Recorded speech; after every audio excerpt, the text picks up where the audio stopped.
ये मूर्खता है या फिर देशवासियों को मूर्ख बनाया जा रहा है? ऑपरेशन सिंदूर से देश को क्या हासिल हुआ? अमेरिका के दबाव में किया गया एक शर्मनाक सीज फायर। फॉरेन पॉलिसी ऐसी कि मित्र देशों ने आतंकवाद की निंदा तो की, पर पाकिस्तान की A few moments later. हर सांसद लोगों के सवालों को उठाता रहेगा, और अगर सवालों से डरती है तो कुर्सी छोड़ो। ये कुर्सी, ये पद जवाबदेही का है, सिर्फ इवेंट सेलिब्रेशन का नहीं है।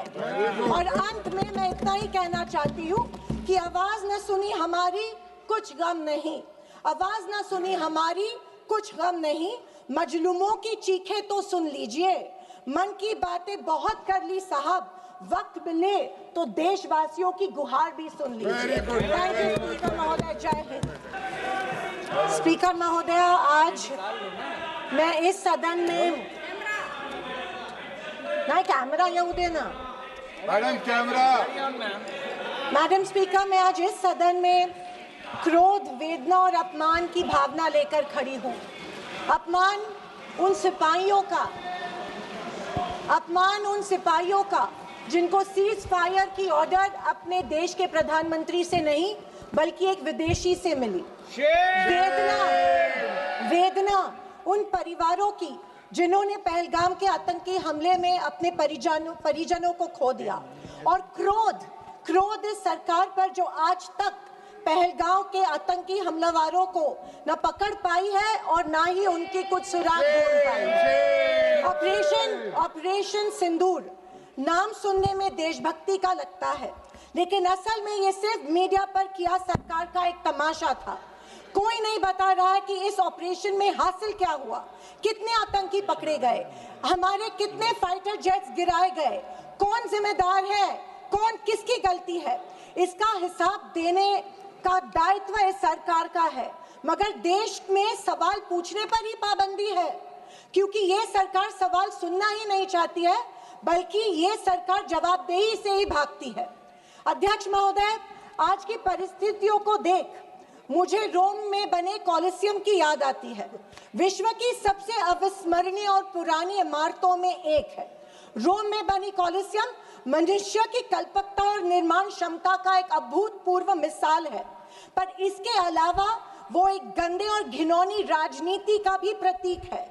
कहा जाता है कि इसका निर्माण उस समय की जनता को खेल और मनोरंजन में उलझाए रखने के लिए किया गया था, ताकि जनता का मूल मुद्दों पर से ध्यान भटक जाए। कुछ ऐसा ही आज हमारे देश की सरकार करती प्रतीत हो रही है। पर अब खेल और मनोरंजन ही काफी नहीं है।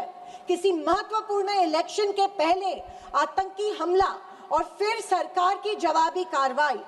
आतंकी आए कहां से, कहां गए, ये सरकार को कुछ नहीं पता, पर हमें पड़ोसी देश पर आक्रमण करना है और उसके आधार पर वोट बटोरने हैं।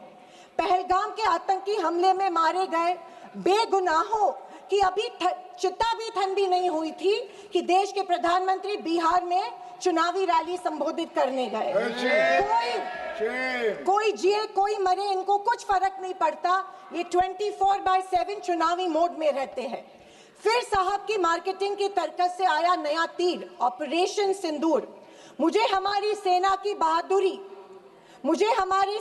बहादुरी पर बिल्कुल संदेह नहीं है। मुझे हमारी सेना की बहादुरी और वीरता पर बिल्कुल संदेह नहीं है, पर इस सरकार की दुर्जनता की सीमा देखिए कि सेना के जवानों को लड़ने जरूर भेजती है, पर हमला होने के पहले दुश्मनों को आगाह भी कर देती है। हाँ, ये हमारे परराष्ट्र मंत्री का बयान था।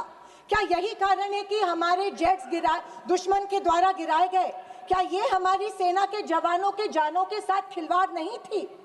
खैर, जो इंसान मानता हो कि इस सेना के जवान की तुलना में एक व्यापारी ज्यादा खतरा मोल लेता है, उससे हम अपेक्षा ही और क्या करें। ये मूर्खता है या फिर देशवासियों को मूर्ख बनाया जा रहा है? ऑपरेशन सिंदूर से देश को क्या हासिल हुआ? अमेरिका के दबाव में किया गया एक शर्मनाक सीज फायर। फॉरेन पॉलिसी ऐसी कि मित्र देशों ने आतंकवाद की निंदा तो की, पर पाकिस्तान की नहीं। स्पीकर मैडम, प्रधानमंत्री कहते हैं कि ऑपरेशन सिंदूर का जश्न मनाने का पर्व है। किस बात का जश्न मनाए प्रधानमंत्री जी? हमले के पहले आपके विदेश मंत्री दुश्मन को हमले की पूर्व सूचना देते, उसका जश्न मनाए? इसी का असर ये था कि हमारे जेट्स गिराए गए, क्या इसका जश्न मनाए? या फाइटर जेट जो क्षतिग्रस्त हुए हैं उनके पायलट्स का क्या हुआ, इस देश को अभी तक उसकी जानकारी नहीं है, क्या उसका जश्न मनाए? सीज फायर का ऐलान इनके कथित मित्र ट्रंप करते हैं, इससे जो हमारी देश की तीनों सेनाओं का मानसिक खच्चीकरण हुआ, क्या उसका जश्न मनाए? और तो और पहलगाम के आतंकियों को कोई सुराग नहीं, क्या इसका जश्न मनाए?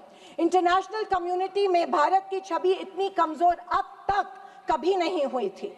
हर चीज को इवेंट मत बनाइए मोदी जी, अपने मन की बात छोड़कर देशवासियों को की सवाल का जवाब देने की भी हिम्मत दिखाइए। याद आती है जब इंदिरा गांधी जी के सामने पाकिस्तान सरेंडर हुआ था और एक हार्डलाइनर निक्सन जैसे को भी इंदिरा गांधी की बात सुननी पड़ी। और विदेशी नीति की तो हालत और भी शर्मनाक है। हमारे पड़ोसी नेपाल, बांग्लादेश और श्रीलंका जो कभी भारत के सबसे करीब थे, आज हमारी पीठ पीछे चीन से हाथ मिला रहे हैं। एक समय था जब भारत के पास नेबरहुड फर्स्ट की नीति थी और आज हमारे पड़ोसी हमें लास्ट प्रायोरिटी मानते हैं।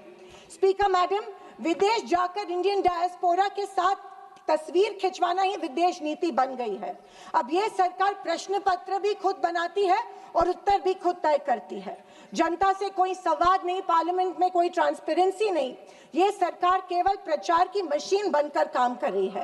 पहलगांव के शहीदों के परिवारों को जवाब कौन देगा? सरकार की कूटनीति की असफलताओं को जवाब कौन देगा?